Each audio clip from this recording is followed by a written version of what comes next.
Okay, we're good to go. Hi everyone, and welcome to Professional Beauty Ireland's webinar series.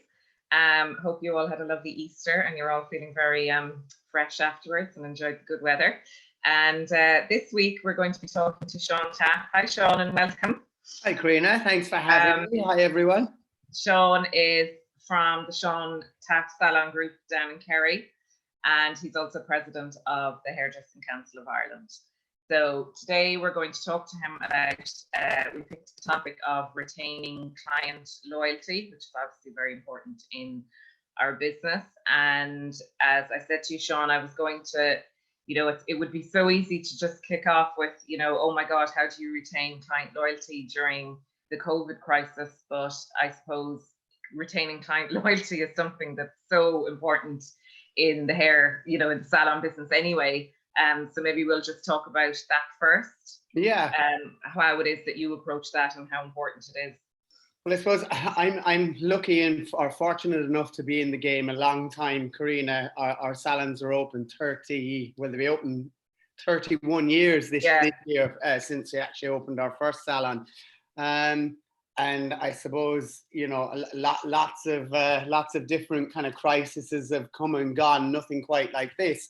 But, I guess ultimately for me, if I was giving advice to anybody, it would be that, to look after the person that's in the chair and treat them like your first time client always.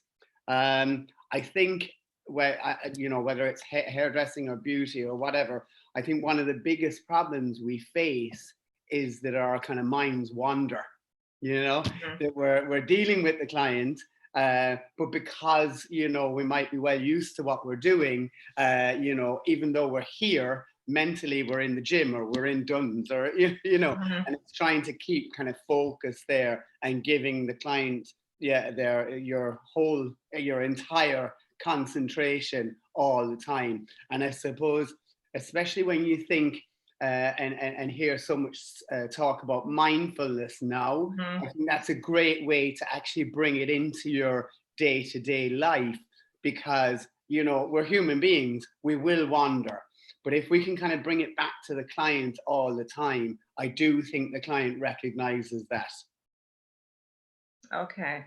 And do you use like certain different methods in your salons for retaining loyalty, like say loyalty schemes, feedback forms, special offers, that sort of thing? Yeah, I mean, we've had the what's called Platinum Club in the salon now for I think about 15 years. In the beginning, that just quite simply worked out like a euro per 100, and we used to, in the beginning, allow it for what would you call it, cross services or whatever. So in other words, we didn't originally start with beauty. So when we introduced beauty, the points you could actually use for beauty. Then as it evolved over the years, we moved it so, and we always change it up actually, but every 3 months, but it could be used towards retail. We try, then it used to be used a lot for retail, then too much in fact. So then we changed it so that people could only use a product that they hadn't actually tried before. Right. And then in the last year or so, we introduced an option that people could actually cash in some of their points against their bill. So now we kind of have a fairly big platform there that, because we used to get complaints that, okay, somebody might not use beauty or some people might not use retail or whatever, whereas now there's something for everyone. So that's in the terms of the loyalty points. You asked me there about, feedback forms. We used to have a feedback form on the website that worked really well. But just in the last, I think since last September, we've put the forms in each salon in the old-fashioned way, with a box in each salon. And it's great because, you get you know, what I would call real genuine feedback. You know, a lot of times on the website, you'd get what you actually really want to hear. Whereas, you know, in real time, you know, you might open up the box once a week, and it could be a case of, you know, your magazines are fine, but I'd like to say, you know, whenever I'm looking for hello, for example, there's only one copy. You know, so but it's real client problems, and that's what they want. That's what you want to solve. You know. Yeah. Well, I suppose if you're using the forms in the salon like that, the feedback is fresher because it's literally as they're in the salon when they're finished having their hair done or whatever. Yeah, and it's that those little things that are kind of niggling at people there and then, you know. So yeah, I couldn't recommend that highly enough. In terms of special offers, you're asking me then. We don't do a huge amount of special offers.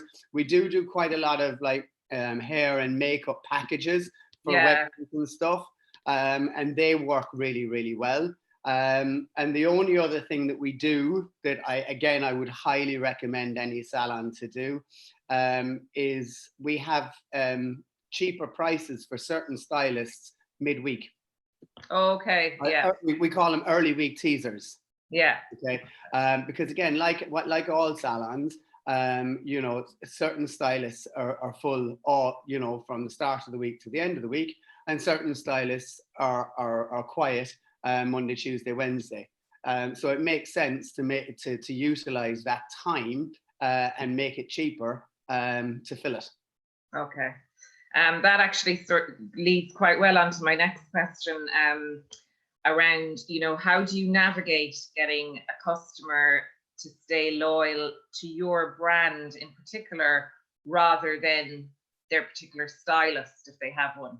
I mean, I know you want them to stay loyal to the stylist as well, but ultimately it's your brand like that you're selling. So how do you figure that one out? Yeah, well, I mean, look, I don't know whether anyone has actually really kind of figured that one out, because if you're doing everything correctly, it's always going to split down the middle. And what I mean by that, Karina, is, you know, you do so much marketing and whatever for your brand that people will come into the salon. But if it's just the corporate element of it, that won't keep them. It needs to be the skill of the stylist, and it needs to be the personality of the stylist, you know, that helps to keep them there. And it's always going to be that balance, isn't it? As to which wins out. I guess, you know, when people leave, you'll always, you know, lose some. But what we find historically is that while somebody may follow a stylist that is left, you know, ultimately, normally they would end up kind of coming back, because again, it's the whole kind of package, you know. Yeah. Okay. Yeah. And then just in terms of, you know, when you like get a brand new client into the salon that has never come in before, you know, what would be your tips for getting that person to return? You're dealing with, like, for the want of a better word, fresh blood. Like, how do you hold on to them? Yeah. Okay. So like we have a thing, again, very simply called the new client pack. Okay. When the client comes in after when they complete their first visit, they're given a pack, and you know, one is like a free conditioning treatment on their next visit. There's another one then that's got like 10% off their next service. I think then there's a 25% off a retail product, etc. But they can only hand in one voucher at a time. Okay. So that's what we do. I have heard of some novel kind of ideas, which I think can work, but I'll explain what I mean. I heard one last year, which I thought was cute, that someone would actually put a different colored gown on a new client. Okay, so that the entire salon recognizes that it's a new client. And the explanation was that, you know, someone would be, you know, extra nice and all the other staff would be very nice to them. But for me, I think really that's kind of wrong, because, you know, we should be like that to all the clients, Yeah. regardless, you know. But again, it's horses for courses, I guess. I do think mystery clients are great for salons. I know I'm kind of maybe going back and over on our questions here. Yeah, oh no, that's fine. But, you know, really, I suppose, you know, if we go back to my very first kind of statement, you know, how do you hold on to a new client? Treat them as if, you know, it's their wedding day or whatever, every time they're in. Try and give them your 100% attention at all times. And if that wanders, bring it back, you know. I do a bit of educating, and one of the biggest things that comes up in it is consultation, and the lack of proper kind of consultation. You know, a lot of clients will kind of say that they don't feel listened to. And when I'm kind of teaching a consultation course, I would say, you know, do you repeat back to your clients what you've discussed? And a lot of times people will say no. And I'm saying, you know, it's really important, aside from the fact that most complaints originate from the consultation and a breakdown in communication. But if you repeat back to the client, number one, if there's something wrong, it tends to be picked up there. But the other thing is that the client is like, actually, this person has really listened to me, because they've actually, you know, named out everything we've discussed. It only takes 30 seconds. It's not like it's going to, you know, impede on your appointment time. But, you know, that kind of locks the client in and kind of says, this person is engaged with me. And do you advocate a consultation, you know, no matter how short it is, every time the client comes in? Every time, yeah. But I mean, the thing about it is, this doesn't have to be a half an hour consultation. Like, a consultation can be anywhere between 60 seconds and 2 minutes and be effective. You know, if the right questions are asked and it's done in the right way. But, you know, there's a difference between asking the right questions and leading the clients, because if you're leading the client, really, you're only giving them what you want or thinking for them, you know? That's not going to end well. No, definitely not. Okay. So I guess, we'll move on to the obvious crisis that we're in the middle of, the COVID crisis. I suppose I wanted to ask you is, you know, your ways, and the answer is probably yes, your ways of retaining client loyalty during this time. Is it requiring a completely different set of skills to what you would normally do, or is there a bit of a crossover? Would you be kind of surprised to see the similarities, or is it completely different? Okay, I'm going to break that one down, if that's okay. Yeah, I think first of all, we've two groups of people that we have to have loyalty to here. One is clients and the other is staff. Because the staff are effectively out there in the wind like clients. And the first part of my answer would be the same for both, and that's to keep in very regular contact with both groups. Sorry, Sean, your volume went down there. Did you touch something? No, no, that's fine again. No. I'll just repeat that again. To keep in regular contact with both of those groups. Okay. Okay. And they're both equally as important a group, because without one, the other is useless, you know? Yeah. So regular contact, you know, trying to either post or keep in contact with clients every few days. For me, my plan at the moment, I'm working backwards from an X date, as I would call it, X being opening date. And I've literally nearly completed my plan, so that, you know, a week before, if we get notification, we don't know how many days notice we'll get to say when we can open. But I think all salon owners need to be ready for that, you know, to have their systems, because it is going to be chaotic. It's going to be a case of what way are we going to go. But I do think, like you're saying, you know, in terms of clients, we need to inform the clients how is it going to work? Is it going to work the same as it has always worked? In which case, how do you allay the client fears? Because I know, say for ourselves, we would work, a few weeks ahead with bookings, as do a lot of salons. And I know a lot of my clients are kind of saying, well, how the hell are we going to get sorted out? So I think, clients need to know your plan. Say, for example, I've checked in with my team and I said, look, are you prepared for the first 4 or 5 weeks to do either longer days, extra days, etc., to get the clients kind of sorted out? And again, literally 98% of the staff have said yes. So I can now go back to the clients and say, look, we have a plan in place, right? Any existing appointments will be catered for. Any cancelled appointments will be contacted the week before, and any new appointments will be going in after that. But in order to cope with that, we are going to be open 12 hours a day, 7 days a week, in order to facilitate that. People do need reassurance, I think. Yeah. So staff and clients.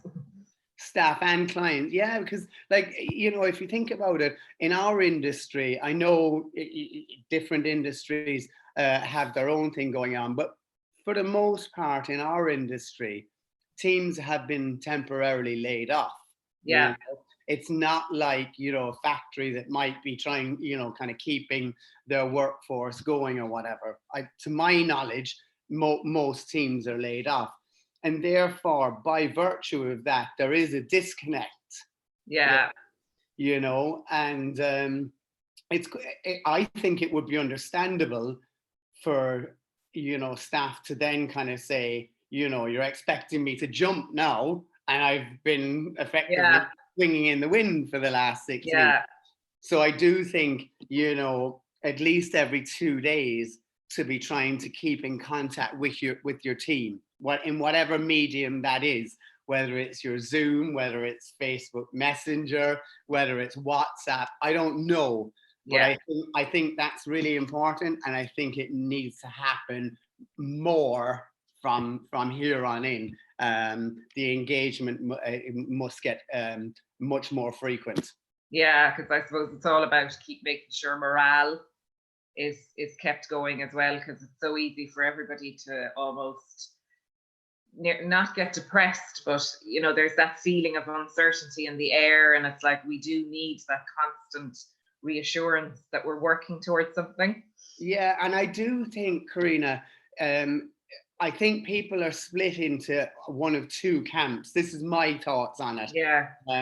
That when we went off, I know for me personally, the first 4 or 5 days, it was like a holiday. Yeah. Up at 10:30. I wasn't going to 12 o'clock, etc., etc.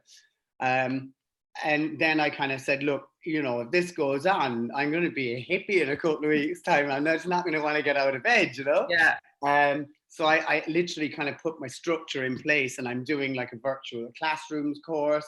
I'm doing an e-commerce course, a few different things. And as I say, I think you're either going to be in the group that you're going to be trying to upskill, ready for opening, or you're going to be an expert on every damn series in Netflix. Yeah.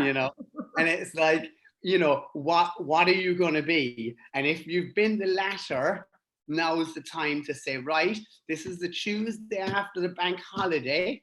It's 12 o'clock. Let's have lunch.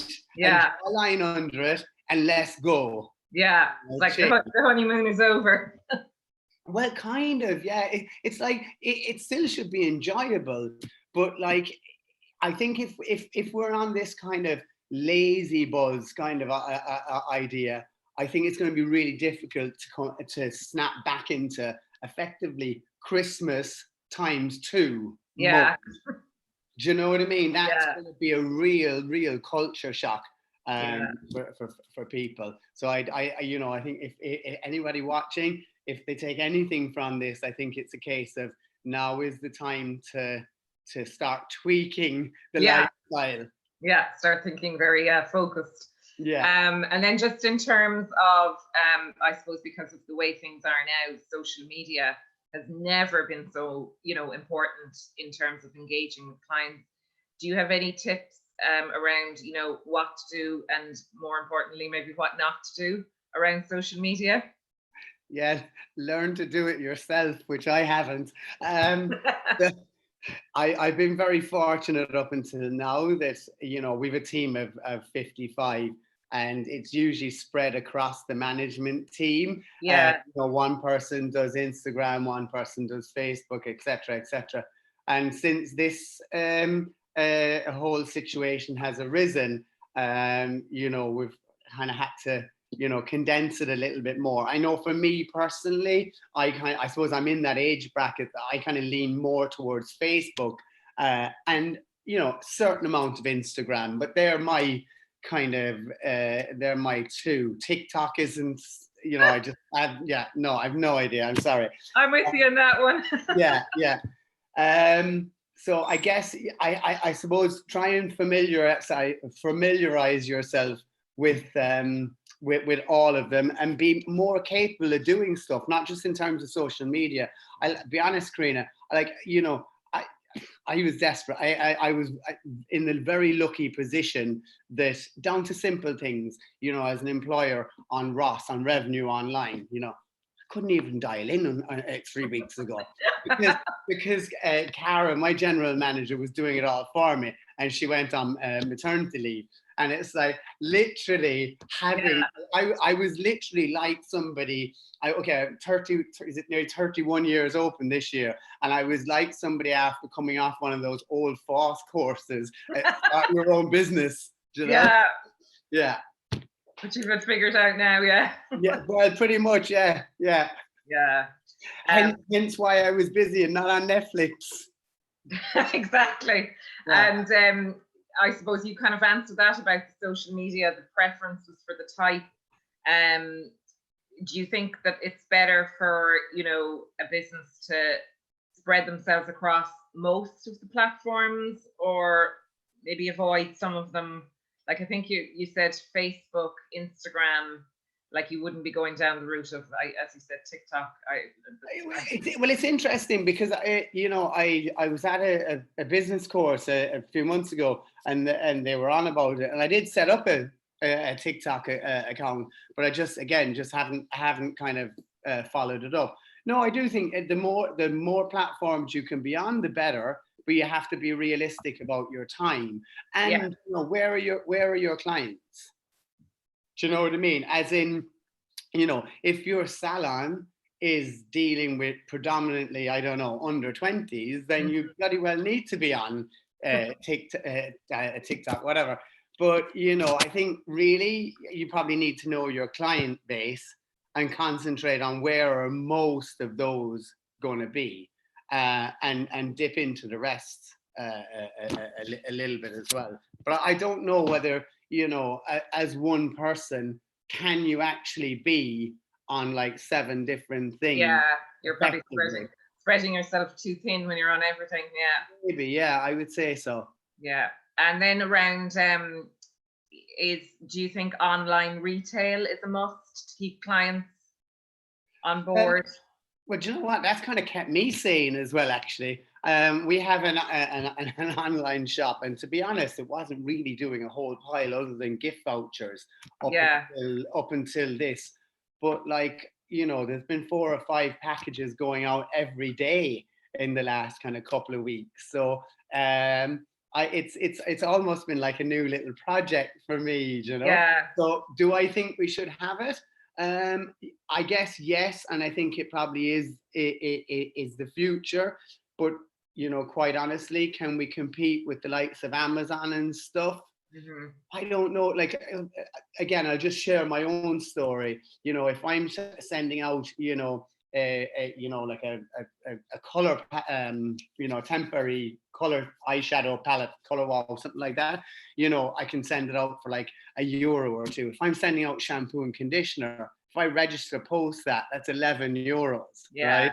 Unless I have a deal to, with one of the courier companies to do X amount, I don't know, as you know, as we're talking, and most of the listeners being, you know, small to medium size, I don't know where that's going to fit, to be honest. Yeah. Okay. You know, yeah. My next question was going to be around reopening and making sure, you know, all your clients got tended to ASAP. But I just saw a question. Sorry, Karina, you just broke up there. Can you repeat that again? Sorry. I was saying that my next question was going to be around reopening and, you know, how to make sure that, like, with your bookings of your clients, your own clients got tended to, you know, ASAP. But I've just seen that a question came in there from somebody listening, which is about reopening as well. So I'll ask you that one. It's Okay. how would you approach reopening, particularly in the light of the wedding season having been cancelled during COVID? So I'm thinking maybe the person means that, I don't know, will there be an avalanche of weddings, postponed weddings, or that there might be less weddings? Yeah, I think, okay, again, in real terms, if we end up reopening in May, okay, you know, and again, I'm presuming we're speaking to a mainly Irish audience, possibly here, right? I would say May in Ireland is an awful lot of communions, okay, which are probably going to be cancelled. So a lot of whilst, you know, they're there and the bookings are there since last September, possibly, a lot of those are going to free up. I think in terms of weddings, yes, there has been we've seen a huge volume of people changing wedding dates, but they're coming back saying, look, we've had to cancel, and is this date available? So a lot of that stuff is actually, from our point of view, is kind of ongoing and done, because again, we're dialing into the systems, and that's okay. But the communion side of things, to be honest, I don't know where it's sitting at the minute. I presume they're going to be cancelled. I don't know.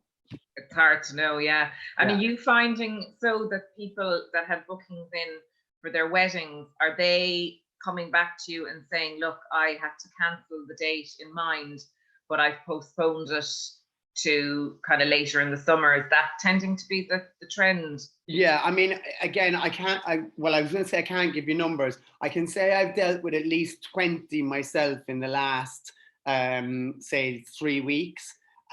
Most of those have actually been changed to 2021. Okay. A couple have been October of this year. I know one was changed to like a Sunday.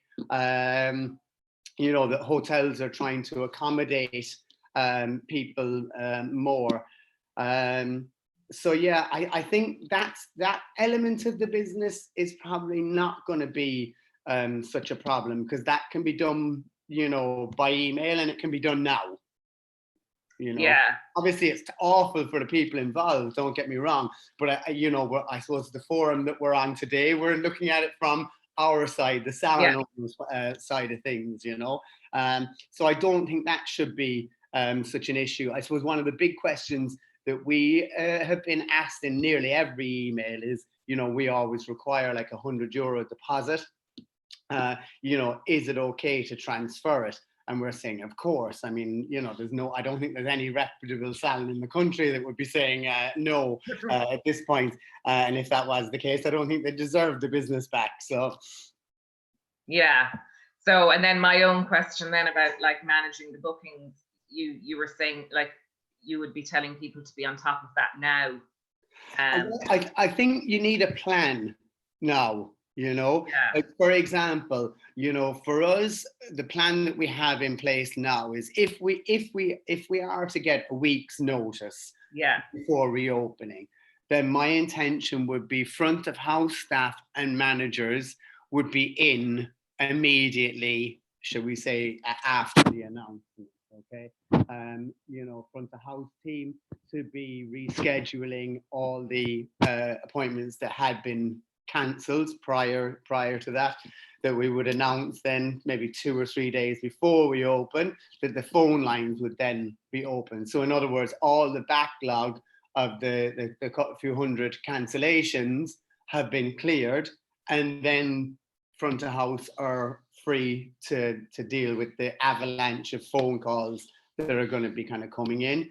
But as I said earlier, making sure that clients are informed, this is what's happening and this is what we're going to be doing to make sure that you're facilitated, Yeah. I mean, make no doubt about it. And I've said this on our kind of group chat, is that, I believe that clients will be less forgiving or less tolerant.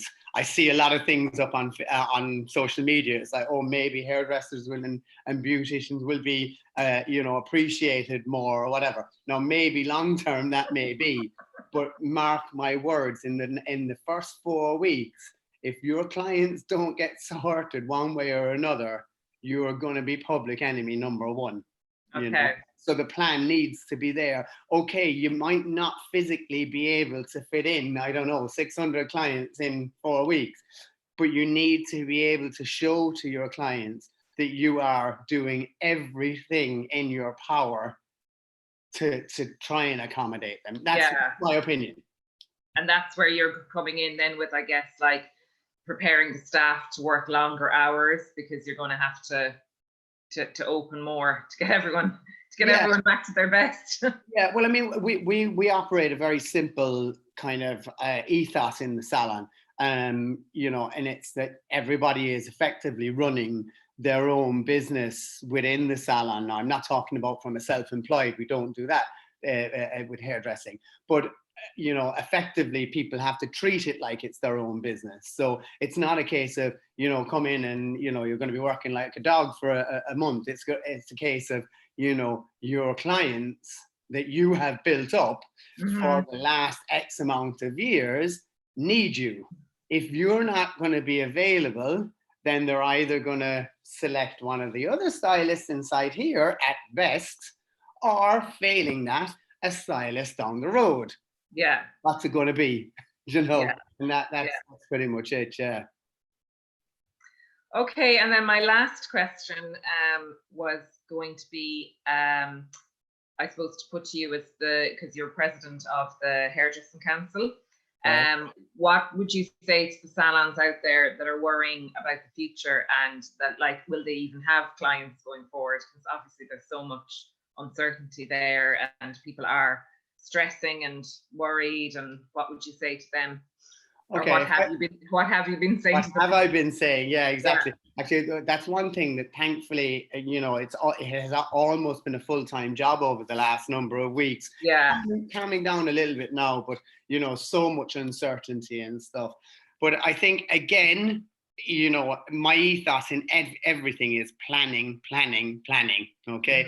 The question that you asked, will salons have clients to go back to? I think that's actually not the question at all. Yes, there'll be loads of clients, but the problem is, will you have them in 2 months after we reopen? And what I mean by that is that you need to have your ducks in a row beforehand in order to facilitate them, if that's one element.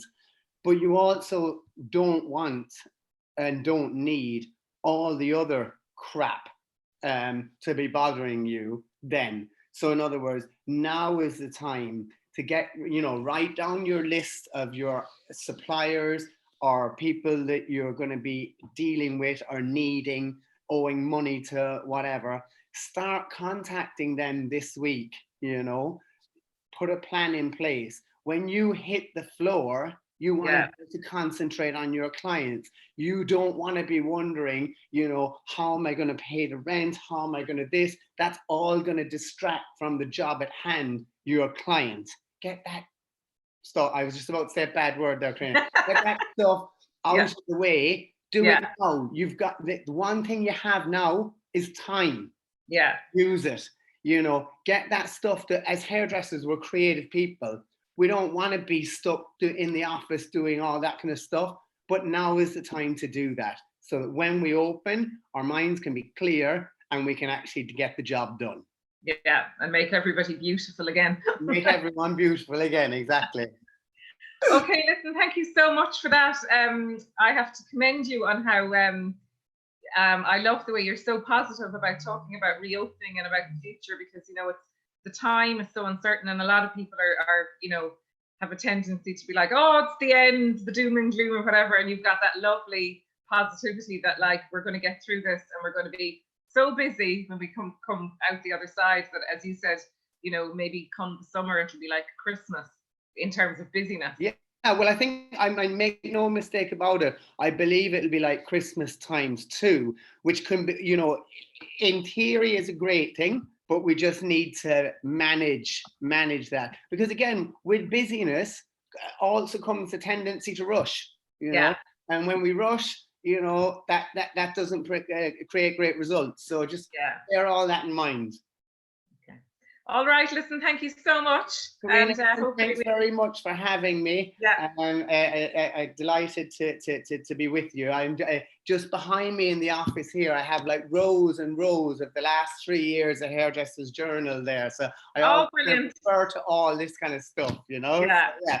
Thank you for having me. Okay, and hopefully we'll talk to you again, and good luck with reopening when it happens. Thanks a million. All the best. Okay, thanks, Sean. Bye-bye. Thanks, everyone, and we'll see you again next week.